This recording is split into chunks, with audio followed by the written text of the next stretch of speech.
Hi again, YouTube. We are back out in the shop, and today we are looking at a very budget-friendly router that's been working in my shop for roughly 2 years. So we're going to spin around and take a look at likes, don't likes, what you get with it, and how it's worked out.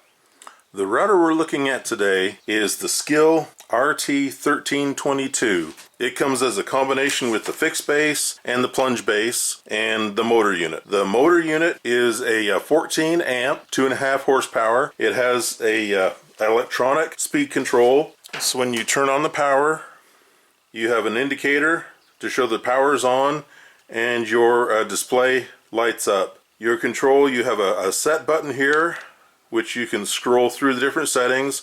So there's the style of router bit, the size of router bit, and the material that you're cutting, and then you change the values with your plus and minus. So as you scroll through your different options, you increase and decrease the values, and it changes your router speed. And then you can also bypass this, and you can set your router speed manually just by choosing whatever speed you want. And then once you've set your router speed, then you've got a power toggle over here on the side that turns the motor on and off. You'll also notice that you've got LEDs on the bottom to light up, and the LEDs make it very easy to see what's going on with the cutter. The fixed base is enclosed, and it's got a dust port on the back. I've never used those, but the front one it just comes off easily with a pinch, and there's your lock for your spindle, and then obviously you have a nut and wrench to secure your bit. It comes with a 1/2-inch collet and a 1/4-inch insert, so you can run either 1/2-inch shanked bits or 1/4-inch shanked bits. The fixed base has a lock over here. It has a micro adjust where you have 3 different settings, and then it has a micro adjust, which is right here. And then your micro adjust is also available from the underside. If you mount this in certain types of router tables, you have access here to control the up and down from the surface of the router table. Now you have to have access because you still need to lock from underneath, and you still need to control your on-off toggle. So this router does not suit an external switch, meaning, you know, a switch on a router table that will turn on the router and the dust collection at the same time. This does not work with that because of the way they're powering this digital control. And so once you turn power on, you've got this display, and then you've got a toggle on and off over here. So you can't use the external switch with this. The plunge base is very typical. You've got roughly 2 inches of travel. You've got 4 preset adjustments that as you turn the wheel, it changes a 1/4 inch at a time. You've got a micro adjust here. There's a small thread up in here that as you turn the micro adjust, it adjusts that small thread that hits on these presets. And your router hits on that, and then you can use your micro adjust to adjust up and down off of these. You have your plunge lock and your motor lock. So when you're setting the motor in the plunge base, there's a pin that lines up here. You simply light up the pin, adjust the height you want, and you set your locking clamp. It does also include an adjust for a router table, but honestly this does not work very well.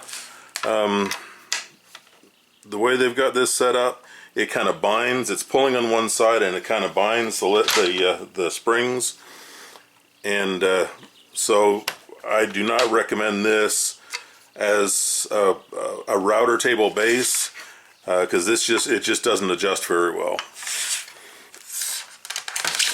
Now also, both of these bases include an edge guide.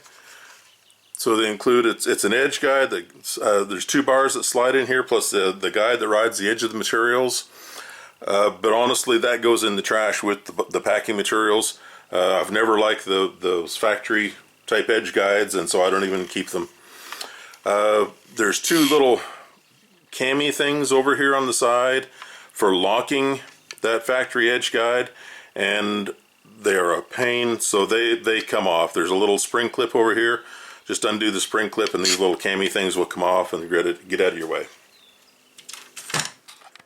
These plastic bases are molded for bushings.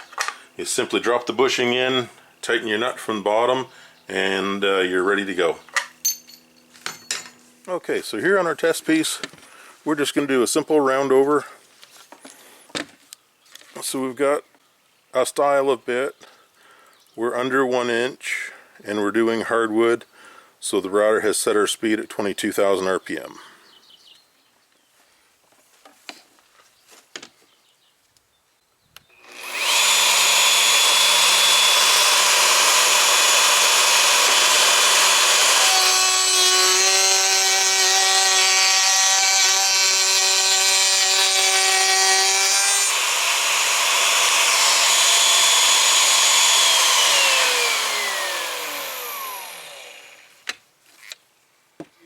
So in the end, I would say this is a good, budget-friendly, freehand router. It's not one that you're going to want to place in a router table. In my mind, there's a couple of misses. One would be the electronic speed control. I'm not a fan. The other would be the little locking cams for the edge guide. If you're not using the edge guide, these things are kind of annoying flopping around.